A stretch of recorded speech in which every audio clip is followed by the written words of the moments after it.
Okay, तो welcome to day 3। कौन सा डे आज? डे 3।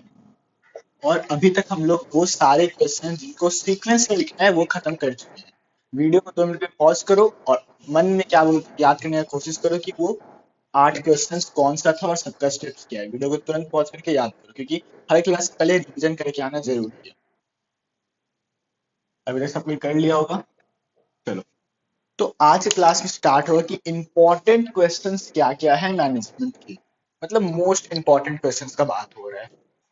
इसके लिए देखो हम बोर्ड पे लिखा के टाइम वेस्ट तो नहीं करेंगे, लेकिन हम क्या बोलते हैं, पेज 1 करके डे 3 पेज 1 करके ग्रुप में भेज दिए हैं। डे 3 पेज 1 फटाक से लिख लो सारा इंपॉर्टेंट क्वेश्चन, फिर स्टार्ट करते हैं। ठीक है, जल्दी से जाओ लिख के आओ। ओके, तो अभी तक सबको लिख के आ चुका होगा। So let's start. तो सबसे पहला क्वेश्चन तो भैया टेलर एंड हेनरी का प्रिंसिपल ही है। हेनरी का प्रिंसिपल। प्रिंसिपल किस चीज का है भैया? ये प्रिंसिपल्स ऑफ मैनेजमेंट है, एमजीटी लिखे शॉर्ट में, प्रिंसिपल ऑफ मैनेजमेंट। इसके बारे में चलो थोड़ा डेप्थ में पढ़ते हैं कि हेनरी और फयोल क्या प्रिंसिपल ऑफ मैनेजमेंट दिए थे। पूरा बोर्ड हम मत कर रहे। ओके, आई होप ऊपर दिख रहा है। हाँ दिख रहा है। चलो, सबसे पहली चीज, टेलर का पूरा नाम एफ टेलर था। हेनरी सॉरी फयोल का पूरा नाम हेनरी फयोल था। ठीक है, अब अच्छे से बस समझते जाओ, नोट्स बाद में बना लेना। क्या क्या चीज इंपॉर्टेंट बस वो देखो। ये जो टेलर था, ये कौन था? ये था अमेरिकन साइंटिस्ट। American scientist. ठीक है, साइंटिस्ट। और ये हेनरी फेयर कौन था? ये था फ्रेंच इंडस्ट्रियलिस्ट। French industrialist. हो सकता है प्रोनाउंस गलत करे, बट फ्रेंच इंडस्ट्रियलिस्ट था। ठीक है, कभी कभार हो सकता है क्वेश्चन में पूछ लेगा कि कौन था फ्रेंच इंडस्ट्रियलिस्ट, कुछ भी हो सकता है। ये याद रखना पड़ेगा कौन क्या है। क्वेश्चन में कुछ भी करके पूछ लेगा तो वो याद रखना पड़ेगा। ठीक है, एक और चीज जो मेन है वो है कि टेलर जो दिया था वो दिया था principles of scientific management. Scientific management MGT लिखे हम। और ये दिया था principal of general management. Principles of general management. ठीक है, अब देखो इसमें क्वेश्चन किस टाइप का आता है। ये केस स्टडी दे देगा या फिर कुछ एमसीक्यू दे देगा और बोलेगा कि भैया प्रिंसिपल ऑफ जनरल मैनेजमेंट, और उसके बारे में कुछ लिख देगा ये कौन सा प्रिंसिपल है। अब बात ये ना कि इसका कुछ प्रिंसिपल और इसका कुछ प्रिंसिपल थोड़ा बहुत आइडेंटिकल है, थोड़ा बहुत। ठीक है, तो बच्चा कंफ्यूज हो जाएगा, दोनों तो सेम ही लग रहा है। तो अगर बच्चे को पता रहे क्वेश्चन में अगर जनरल प्रिंसिपल पूछ रहा है और बच्चे को पता है कि जनरल प्रिंसिपल फयोल का है और फयोल कौन सा प्रिंसिपल दिया है, तो बच्चा सही ऑप्शन पे टिक मार सकता है। लेकिन नहीं पता, वो हो सकता है तुक्का मारेगा तो सही हो जाएगा, कल तुक्का मारेगा तो गलत भी हो सकता है। समझ, क्वेश्चन सब करवाएंगे, डोंट वरी। और हाँ, इसको कैसे लिखना है बता रहे, सुनो। इस प्रिंसिपल को तुम लोग इस तरीके से लिखेगा कॉपी में। एक कॉपी का मिडिल पेज खोलेगा। आई होप ये एकदम पूरा क्लियर एंड विजुअल दिख रहा है। ये है भैया टेलर हेनरी। हेनरी का प्रिंसिपल में एक एक्स्ट्रा पेज चिपका के भी लिखे, दिख रहा है ना। इस तरीके से इसका प्रिंसिपल प्रिपेयर करो, एक ही पेज में आ जाए, ऐसा पेज पलटना ना पड़े। ठीक है, चलो एक एक करके ये लोग का प्रिंसिपल्स को पढ़ते जाते हैं। हेनरी फयोन, इसका पहला प्रिंसिपल था science not rule of thumb. ठीक है, मतलब ये मैनेजमेंट का प्रिंसिपल्स का बात हो रहा है, बार बार ध्यान रखो। Henry sorry Taylor Swift sorry Taylor ये बोलता था कि भैया मैनेजमेंट एक साइंस है, not rule of a thumb. मतलब मैनेजमेंट में हर एक चीज साइंटिफिक वे से चलना चाहिए, रूल ऑफ अ थंब के हिसाब से नहीं। रूल ऑफ अ थंब का मतलब होता है ट्रेडिशनल या ओल्ड मेथड्स। मतलब एकदम साइंटिफिक वे से करना चाहिए, कोई भी पुराने मेथड्स को यूज नहीं करना चाहिए। डिटेल में क्या लिखना है, आई विल प्रोवाइड यू। दूसरा, हार्मोनी नॉट डिस्कॉर्ड। हार्मोनी मतलब पीस, प्यार मोहब्बत से रहना। ठीक है, प्रेम भाव से रहना। तो भैया इसका मतलब है कि भैया जो एम्प्लॉइज है कंपनी के अंदर, एम्प्लॉइज उनके बीच में हार्मनी होनी चाहिए, कोई झगड़ा नहीं होना चाहिए एम्प्लॉइज के बीच में। ठीक है, इसका मतलब डिस्कॉर्ड मतलब तो पता ही है, झगड़ा। झगड़ा, ठीक है। तो हार्मनी होना चाहिए, नॉट डिस्कॉर्ड। देखते हैं तीसरा क्या है। वाह, रिकॉर्ड अच्छा। तीसरा है भैया maximum not restricted output. Maximum not restricted output, देखते हैं भैया ये क्या, हम खुद भूल गए। देखो, higher profits are required for mutual gain of management and worker, optimum utilization of resources and maximum output will help to achieve it. Okay, कि भैया पहला चीज तो भैया ये लिखा हुआ है कि हम लोग को क्या बोलते हैं, ऑप्टिमम प्रॉफिट चाहिए, ठीक है, ताकि मैनेजमेंट चलते रहे, कंपनी चलते रहे। तो भैया अगर हम लोग रिसोर्सेस का, ठीक है, रेड पेन से लिखते हैं, रिसोर्सेस का अगर फुलर यूटिलाइजेशन करेंगे, है ना, और आउटपुट को अगर हम लोग इंक्रीज करेंगे, ठीक है, तो ये हेल्प करेगा भैया प्रॉफिट अर्न करने में। ये यही कह रहे हैं, डिटेल में क्या लिखना हम प्रोवाइड कर देंगे, बार बार कह रहे हैं, ठीक है। नेक्स्ट देखते हैं भैया, सॉरी फोन नंबर क्या है, division of work and responsibility. ये बढ़िया पॉइंट है, division of work and responsibility बिलिटी। और देखो, इससे पहले हम एक चीज बोल दे रहे, तुमको लोग को ऐसा याद करने का जरूरत नहीं है कि भैया इसका इतना प्रिंसिपल था, क्या क्या प्रिंसिपल था अंदर देखना, बिकॉज क्वेश्चन ऐसे नहीं है कि write four principle of Taylor Swift, sorry FW Taylor, ठीक है, ऐसा क्वेश्चन नहीं आएगा। क्वेश्चन भैया आएगा ऐसे कोई भी दे देगा भैया कि क्या बोलते हैं, कि एक कंपनी था, उसमें क्या बोलते हैं scientific rule and regulation follow नहीं किया गया, बिना साइंटिफिक मेथड का क्या बोलते हैं जॉब दे दिया गया, है ना, बिना ट्रेनिंग डेवलपमेंट का काम करा लिया गया, ठीक है, डिवीजन ऑफ वर्क नहीं हुआ, बताओ कौन सा प्रिंसिपल वायलेट हुआ। इस टाइप का केस स्टडी आएगा, ऐसे डायरेक्ट नहीं पूछेगा कि तुमको बस समझना है सबका मतलब, केस स्टडी आएगा, ओके, सबका मतलब अच्छे से समझ के चलो, वरना कंफ्यूजन होगा। Division and work of responsibility का भी हम लिखे हैं नोट्स, अच्छे से पढ़ दे रहे हैं यहाँ पे। इसमें लिखा है management should divide a piece of work into different parts, ठीक है, मैनेजमेंट को एक छोटा सा पीस ऑफ वर्क को डिफरेंट छोटे छोटे पार्ट्स में डिवाइड कर देना चाहिए, और हर एक पार्ट को एक इंडिविजुअल को दे देना चाहिए कि भाई ये वाला काम तुम करेगा, ये काम तुम, ये वाला काम तुम, और ये वाला काम तुम करेगा, समझा। ये है, तो यहाँ पे सिर्फ रिस्पॉन्सिबिलिटी दिया गया है, अथॉरिटी नहीं दिया गया, याद है ऑर्गेनाइजिंग में बताया थी कि अगर अथॉरिटी दिया गया है तभी यू आर हेल्ड रिस्पॉन्सिबल, लेकिन रिस्पॉन्सिबिलिटी दिया गया है तब तुम हेल्ड रिस्पॉन्सिबल नहीं, तुम्हारा गला नहीं पकड़ेंगे, ठीक है। तो अथॉरिटी एंड रिस्पॉन्सिबिलिटी, इनके बीच में एक बहुत बड़ा गैप है इन कॉमर्शियल टर्म्स, ठीक है, इन दोनों को कभी भी सेम समझने का गलती मत करना। अथॉरिटी, सॉरी, रिस्पॉन्सिबिलिटी मतलब सिर्फ रिस्पॉन्सिबिलिटी है, तुमको वो काम करना है, तुम्हारा जिम्मेदारी है। अथॉरिटी मतलब you will be held responsible if anything will go wrong, या you will held responsible if everything is going right. तो क्रेडिट क्रेडिट मिल सकता है ना, क्रेडिट। पांचवा आता है scientific training selection and development. Scientific training selection and development, देखो भैया नाम ही से पता चल रहा है क्या है, भैया साइंटिफिक ट्रेनिंग देना है, साइंटिफिक सिलेक्शन करना है, और साइंटिफिक डेवलपमेंट करना है एम्प्लॉयज का। और एक पार्ट है, रुक जाओ वीडियो पॉज करके चेक कर ले कि वो सही है कि नहीं, बट इतना समझ में आया ना, कि चलो आगे। फिर इसका 6 पॉइंट है भैया स्टैंडर्डाइजेशन, ठीक है, स्टैंडर्डाइजेशन। स्टैंडर्डाइजेशन का मतलब क्या होता है कि भैया एकदम बेस्ट क्वालिटी का सामान को यूज करना, इसको बोलते हैं स्टैंडर्डाइजेशन। जैसे कि हम बोलते हैं कि भैया टाटा मोटर में क्या बोलते हैं, आग लग गया, या फिर टाटा मोटर का जो गाड़ी था उसमें आग लग गया because the best materials were not use in the manufacturing of that vehicle, which principle is violated here, standardization. समझ में आया? इस तरीके से भैया केस स्टडी आएगा, तुम लोग समझ सकते हैं कैसे आएगा, ठीक है। सातवां होता है mental revolution. Revolution, mental revolution का मतलब क्या होता है, ये देखो इसका एक दूसरा नाम भी है जो हम लिख दे रहे हैं क्योंकि एग्जाम में ये भी पूछ सकता है, कॉपरेशन नॉट इंडिविजुअल, जो भी यार इंडिविजुअलिज्म पता नहीं क्या है, देखना पड़ेगा, तो जो भी इंडिविजुअलिज्म, इंडिविजुअलिज्म, ठीक है।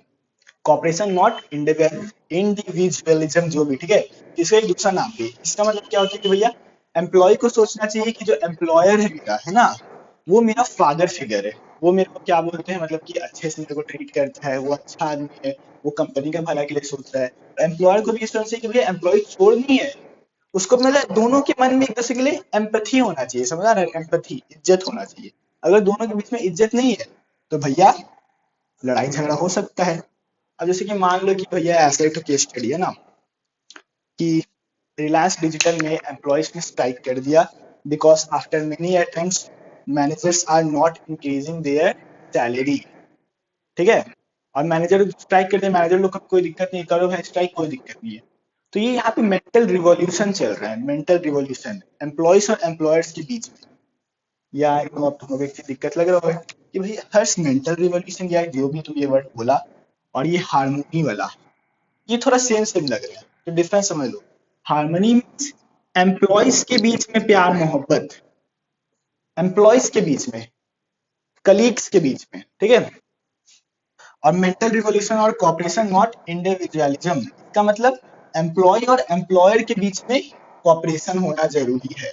ओके, ऐसा नहीं कि भैया मैनेजमेंट सोच रहा है कि हम सब अकेले कर लेंगे, एम्प्लॉय सोच रहा है मैनेजमेंट तो कोई बेवकूफ है, हम सब अकेले कर लेंगे, समझ आ रहा है ना।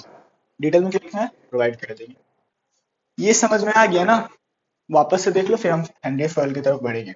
F W Taylor American scientist था, क्या दिए थे, साइंटिफिक मैनेजमेंट के प्रिंसिपल्स दिए थे। टोटल इसका 7 प्रिंसिपल्स है, हो सकता है तो कहीं भी लिख लो कि 7 प्रिंसिपल्स है, कम से कम इतना तो याद रहेगा कि टेलर का 7 प्रिंसिपल्स है, ठीक है, 7 प्रिंसिपल है। सब प्रिंसिपल का मतलब ही समझ में आ गया, कोई दिक्कत नहीं है। अभी डोंट वरी, अभी तुम लोगों को लिखना नहीं है कॉपी में खोल के, पहले अभी आगे भी समझ लो, ओके, पहले अभी आगे भी समझ लो। It is a conflict between lower team with superior team. या फिर एक काम करते हैं, हम तुम लोग को भेज देते हैं, ठीक है, टेलर स्विफ्ट का, सॉरी यार बार बार टेलर स्विफ्ट बोलते रह रहे हैं, जो भी इसका भेज दे रहे हैं हम, पेज 2 के नाम से भेज दे रहे हैं, पेज 2। और तुम लोग को देखो ये वाला वीडियो आज इसी क्लास में खत्म होगा, मतलब इसी टॉपिक पे। और तुम लोग को पता है कि कैसे बनाना है नोट्स, भैया एक ही पेज में सब हटा देना, एक ही पेज में, ओके, एक साइड हेनरी फयोल, एक साइड टेलर, समझ आ रहा है ना। चलो हम रब करते हैं, हमें हेनरी फयोल की तरफ। अब देखो भैया, हम लोग आ रहे हैं हेनरी फयोल के जनरल प्रिंसिपल्स ऑफ मैनेजमेंट के ऊपर। हेनरी फयोल क्या दिए थे, प्रिंसिपल्स ऑफ जनरल मैनेजमेंट, कौन थे, फ्रेंच इंडस्ट्रियलिस्ट। अब तुम लोग दिमाग खराब हो जाएगा ये सुन के कि इसका टोटल 14 प्रिंसिपल्स है, कितना, 14। लेकिन डोंट वरी, तुरंत से याद होगा क्योंकि हम इंस्टाग्राम पे ट्यूटोरियल देख के आए, ठीक है। इसका कीवर्ड है dad, I C U, W लिखना, ठीक है, W C U cross. तो हमको भी लाइन से याद नहीं है, लेकिन हम एक कीवर्ड ही देख के इसको याद रखेंगे, ठीक है ना। कीवर्ड देखिए ताकि तुमको याद तो रहे कौन सा किसका प्रिंसिपल है, वहां एग्जाम में क्वेश्चन नहीं आएगा डायरेक्ट, लेकिन तुमको याद रहना चाहिए, ठीक है। तो ये है भैया इसका कीवर्ड। अब एक एक करके हम सारा प्रिंसिपल्स तुम लोग को समझाएंगे और तुम लोग एक एक करके नोट्स बनाना। हम अपने लैंग्वेज में नोट्स बनाए, तुम लोग अपने लैंग्वेज में नोट्स बनाना। और ऑब्वियसली इसमें कीवर्ड लिख के क्या ही करेगा भैया, क्योंकि ये तो डायरेक्ट केस स्टडी से आएगा, समझ के लिखना है, ठीक है। सबसे पहले D for division of work, division of work. अरे हर ये तो सेम टू सेम उसी के जैसा हो गया, division of work and responsibility, हाँ, लेकिन इसमें सिर्फ डिवीजन ऑफ वर्क हो रहा है, रिस्पॉन्सिबिलिटी नहीं, ठीक है। इसमें वही है, single piece of work is divided into, क्या बोलते हैं, डिवाइडेड इनटू स्मॉलर पार्ट्स, ठीक है, बस इतना ही है। और each part is given responsibility, दिखाया था ना कि हर एक ऐसे करके, मुंह से बोल नहीं पा रहे क्या बोले, हर एक पार्ट का रिस्पॉन्सिबिलिटी देना। अभी इसमें रिस्पॉन्सिबिलिटी नहीं आया है, सिर्फ काम को बांटा गया, सिर्फ ये ऊपर वाला पार्ट है, काम को बांटा गया बड़ा सा पार्ट को, ठीक है। ये है डिवीजन ऑफ वर्क। दूसरा, a for authority and responsibility, authority and responsibility. देखो अब इसमें रिस्पॉन्सिबिलिटी और अथॉरिटी वाला पॉइंट अलग कर दिया है। इसका मतलब ये भैया रिस्पॉन्सिबिलिटी भी देना पड़ेगा, अथॉरिटी भी देना पड़ेगा। अब मान लो कि भैया हम एक आदमी है, मेरे को कोई काम दे रहा है, वो मेरे को रिस्पॉन्सिबिलिटी दिया, लेकिन वो मेरे को इनफ अथॉरिटी नहीं दिया, तो अगर मेरे से कुछ गलती होता है तो मेरा गला नहीं पकड़ सकता है। लेकिन मान लो कि मेरे को अथॉरिटी बहुत ज्यादा दी है, मेरा कुछ गलत होगा तो हम तुम्हारा गलत करेंगे, लेकिन मेरे को वो काम करने की रिस्पॉन्सिबिलिटी दिया ही नहीं।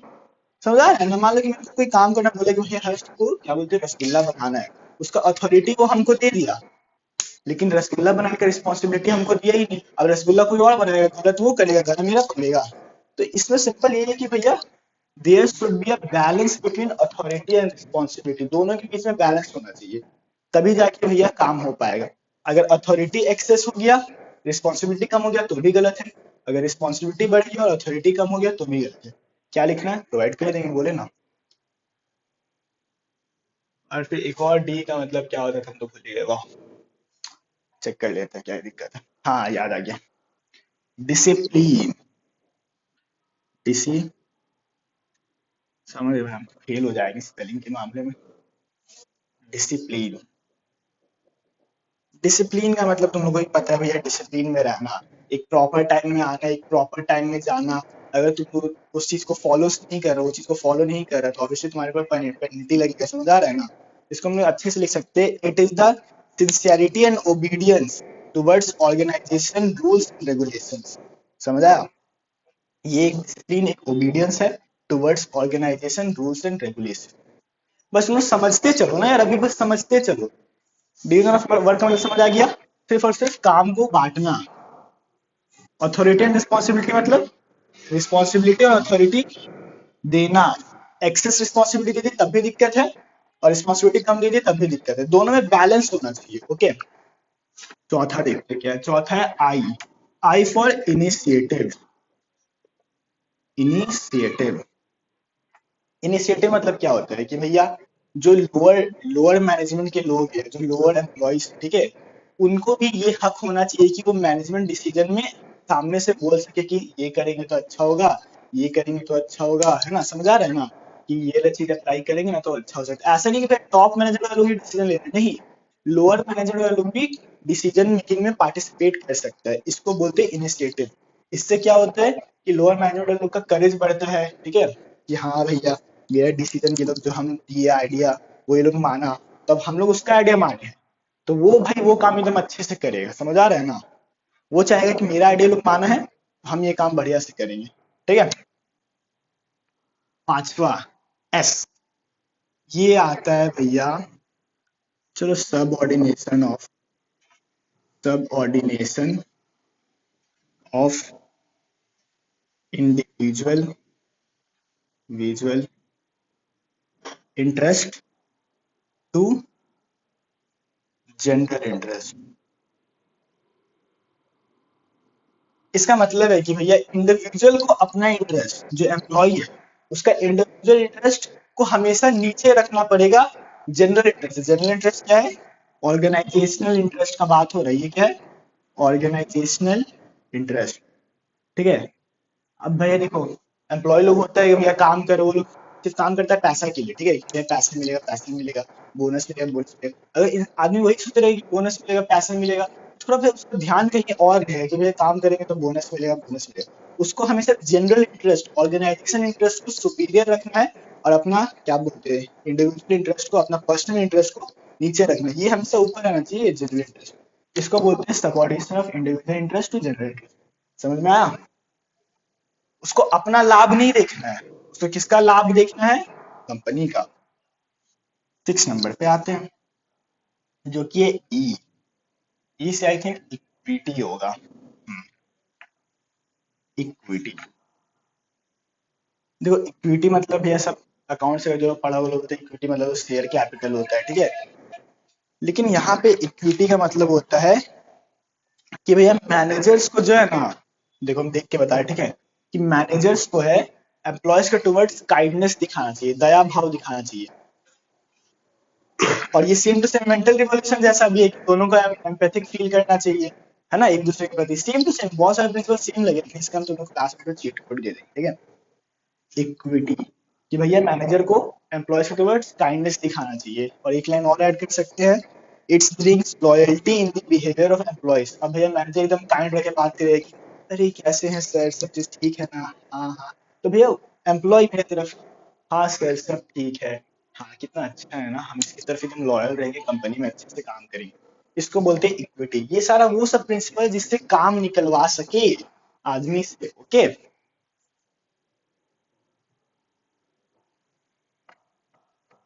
अब आता है सातवां प्रिंसिपल, जो कि है वो लाइन कट के देखने दो, लाइट सही दिख रहा है कि नहीं। हाँ लाइट सही है, ठीक है। फिर आता है सातवां जो कि ई, मतलब एस्प्रिट दे कॉर्प, एस्प्रिट दे कॉर्प, कॉर्प, ठीक है। इसका सिंपल मतलब है unity is strength, unity is strength. जैसे कि टाटा का एम्प्लॉय सब में बहुत यूनिटी है, तो वो लोग एस्पिरिट डे कॉर्प्स का प्रिंसिपल यूज करता है ताकि भैया उनके एम्प्लॉयज के बीच स्ट्रेंथ बना रहे, ठीक है। Unity is strength. आगे देखते हैं 8 नंबर, यू, यू से यूनिटी ऑफ कमांड, और एक और यू से, सॉरी 9 होगा ना यहाँ, एक और यू से यूनिटी ऑफ डायरेक्शन। देखो दो यू था ना, एक दो, तो दोनों यू का लिखिए। यूनिटी ऑफ कमांड का मतलब होता है कि भैया एक आदमी को सिर्फ एक ही जन काम देगा। अब मान लो कि हम एम्प्लॉय और मेरा क्या बोलते हैं, मतलब मैनेजर तो बहुत सारा है, अब हम एम्प्लॉय है। अब मेरे को एक मैनेजर बोला कि हर्ष तुमको पानी का बोतल उठा के वहां रखना है, एक मैनेजर बोलते कि हर्ष नहीं तुमको पानी का बोतल उठा के उधर रखना है। अगर मेरे को दो लोग कमांड दे रहा है तो हम तो कंफ्यूज हो जाएंगे ना। तो कमांड का यूनिटी होना चाहिए। Employee should be given command from only one superior. अगर दो लोग से कमांड आया तो दिक्कत है, ठीक है। इसका मतलब ये यूनिटी ऑफ कमांड। अब यूनिटी ऑफ डायरेक्शन का क्या मतलब होता है, इसका मतलब होता है one head for one plan. Unity of direction मतलब कि एक प्लान का एक ही हेड होना चाहिए, ठीक है। आई थिंक यही है। Okay, it means there should be one head for plan, if there are two heads for same plan, blood blood कर। ये सिंपल, एक प्लान का सिर्फ एक ही हेड होना चाहिए। अब मान लो एक प्लान का दो दो हेड है, ठीक है, दो हेड एक प्लान का, तो भैया पक्का ब्लेंडर होगा, पक्का दिक्कत आएगा, ठीक है। ये सब प्रिंसिपल्स है, केस स्टडी कैसे भी करके पूछ सकते हैं, ठीक है। फिर आता है भैया 10 नंबर, सी। सी का मतलब होता है सेंट्रलाइजेशन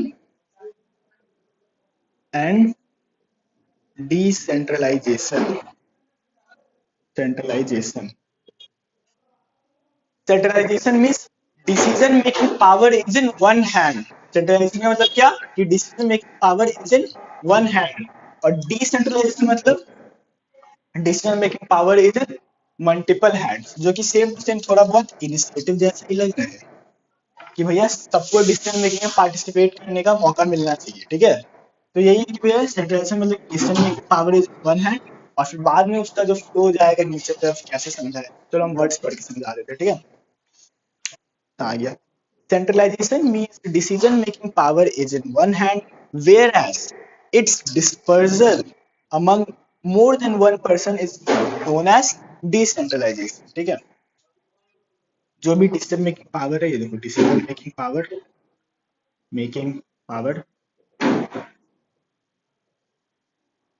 ये एक वन हैंड में होना चाहिए, और इस पावर को बाकी लोग की तरफ भी फ्लो होने दो, ठीक है, जिसको बोलते हैं डिसेंट्रलाइजेशन। लेकिन एक बैलेंस होना चाहिए, एक बैलेंस इंपॉर्टेंट है। इसी को कहते हैं भैया centralization and decentralization. Means decision making power is in one hand, and the and dispersal of decision making power between one या more two or more person is called decentralization. So there should be a balance between centralization and decentralization. Okay, अब बस चार principal और बचा है, जो कि है ROSS। रब कर देते थोड़ा, फिर समझाते हैं, ठीक है। ठीक है, आर से आता है 11 नंबर वाला पॉइंट, जिसको हम लोग कहते हैं रेमुनरेशन। रेमुनरेशन का मतलब होता है कि भैया हर एक एम्प्लॉय को फेयर रेमुनरेशन मिलना चाहिए।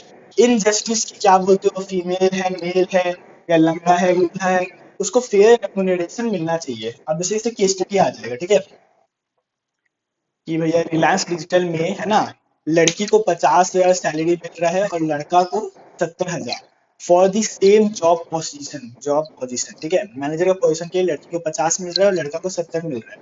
तो क्या ये रेमुनरेशन फेयर है? नहीं, केस स्टडी आ सकता है, मौत सबसे आ सकता है भाई, कोई दिक्कत नहीं है। समझ गए ना, रेपुटेशन मतलब क्या, तो फेयर रेपुटेशन मिलना चाहिए। फिर आता है ओ। ओ का मतलब होता है order. Order means what, everything should be kept at a proper place. समझ आया, everything should be kept at a proper place. और जैसे केस स्टडी, ठीक है, कि भैया कि टाटा मोटर जो है क्या बोलते हैं, बहुत सारी गाड़ियों को सही टाइम पे डिलीवर नहीं कर पाया, because everything was not kept in place where it has to be. ठीक है, which principle of general, which general principle of management is violated here, order. इसका मतलब everything should be kept at its proper place. फिर आता है tenth, जो कि है एस। एस का मतलब होता है स्केलर चेन। Scalar chain. अब ये स्केलर चेन बहुत अच्छा चीज है, बच्चा लोग हमेशा इसमें कंफ्यूज होता है, लेकिन इसको बढ़िया से समझते हैं, प्यार से इधर वाला चीज को मिटा के। ओके, देखो स्केलर चेन क्या होता है, ठीक है, समझो। ये लाइन भी डालना था, ये डायग्राम जो बना रहे हैं, बना के जरूर आना, ठीक है।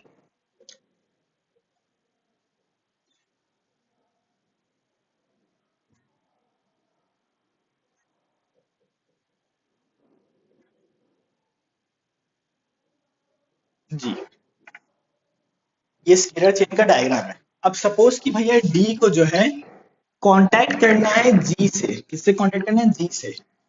तो इसको पहले क्या करना पड़ेगा, पहले इसको कांटेक्ट करना पड़ेगा सी से, फिर सी कांटेक्ट करेगा बी से, फिर बी कांटेक्ट करेगा ए से, फिर ए करेगा ई से, ई करेगा एफ से, और एफ करेगा जी से। तो इसका जो मैसेज था, इसका जो मैसेज था, ठीक है, इसका जो मैसेज था, तुम देखिए कैसे करके उसके पास गया। इससे क्या हुआ, इससे टाइम कंज्यूम हुआ बहुत ज्यादा। डी डायरेक्ट जी से मैसेज कर सकता है, ठीक है, डी डायरेक्ट जी को मैसेज कर सकता है, लेकिन ड्यू टू स्केलर चेन उसको ऐसे ऐसे करके जाना पड़ रहा है, ठीक है, ऐसे करके जाना पड़ रहा है।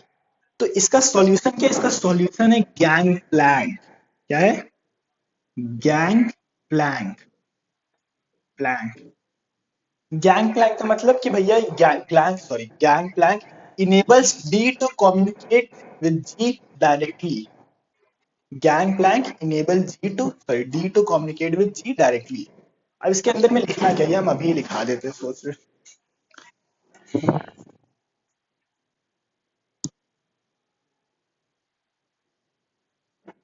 तो जो भी इस अंदर में ऐसे लिख सकते हैं, पहले डायग्राम बनाएगा फिर लिख सकता है ऐसे करके, ठीक है। If D wants to communicate with G, the message will flow from here to here, here, here, and then it will come to G. It is so time taking. So Fayol, French industrialist, suggested that suggested an idea, suggested an idea, idea, ठीक है, idea of Gangplank, which enabled me to communicate with G. ऐसे करके तुम लोग लिख सकते हैं, इसको बोलते हैं स्केलर चीज। इसके अंदर टॉपिक आता है, इसका सॉल्यूशन क्या है, गैंग प्लैंक, ठीक है। केस स्टडीज से भी आ सकता है, ये सबको हार्ड लगता है, लेकिन डायग्राम बना के इस डायग्राम को एक्सप्लेन कर दो और सॉल्यूशन क्या है ये लिख दो, ठीक है। और फिर क्या बचा, एक एस हो गया, फिर एक और एस बचा, हाँ ये सबसे बढ़िया है, ये भी स्टेबिलिटी ऑफ टेन्योर। अब स्टेबिलिटी ऑफ टेन्योर का मतलब तुम लोगों को थोड़ा बहुत उसे मतलब समझ ही आ रहा होगा, स्टेबिलिटी ऑफ टेन्योर का मतलब क्या है, कि भाई एम्प्लॉय उसको बता दो कि उसको कितना समय के लिए काम करना है। ऐसा नहीं कि तुम उसको बताया नहीं कब काम करना है, एक साल कंपनी से निकाल दिया, उसका तो स्टेबिलिटी था ही नहीं बिल्कुल, 200 हम लंबा काम करेंगे, उसको बता दो कि तुम्हारा टर्म जो है वो 3 साल का है, तुम 3 साल तक काम करेगा, तो उसको पता तो रहेगा कि वो 3 साल तक काम कर रहा है। उसको बताओ नहीं तो पूरा स्टेबल है, परमानेंट है, ये तो कुछ तो बताओ कि उसका टेन्योर कब तक चलेगा, उसको बोलते हैं स्टेबिलिटी ऑफ टेन्योर। ओके, तो इस हिसाब से हम लोग का मैनेजमेंट का सारा प्रिंसिपल्स हो चुका है खत्म। कीवर्ड क्या था फेयर का प्रिंसिपल याद करने का, dad I C U cross, D for division of work, A for authority and responsibility, D for discipline, I for initiative, S for subordination of individual interest to general interest, E for equity. Next E for aspirate the cause. U for unity of command, unity of direction. C for centralization and decentralization. R for remuneration. O for order. S for scalar chain, S for stability of tenure. Direct कभी याद नहीं रहेगा 14 principal, भूल जाओ, कभी याद नहीं रहेगा। या तो ये करके याद रखो कि क्या क्या प्रिंसिपल है उसका, और उसका तो बाकी का 7 प्रिंसिपल हो तो याद रह ही जाएगा, लेकिन पूछेगा केस स्टडी। ठीक है, हम इसका नोट्स क्या बोलते हैं ग्रुप में भेज दे रहे हैं, और तुम लोग नोट्स देख के बना लो। ओके, चलो बाय बाय, क्लास खत्म होता है।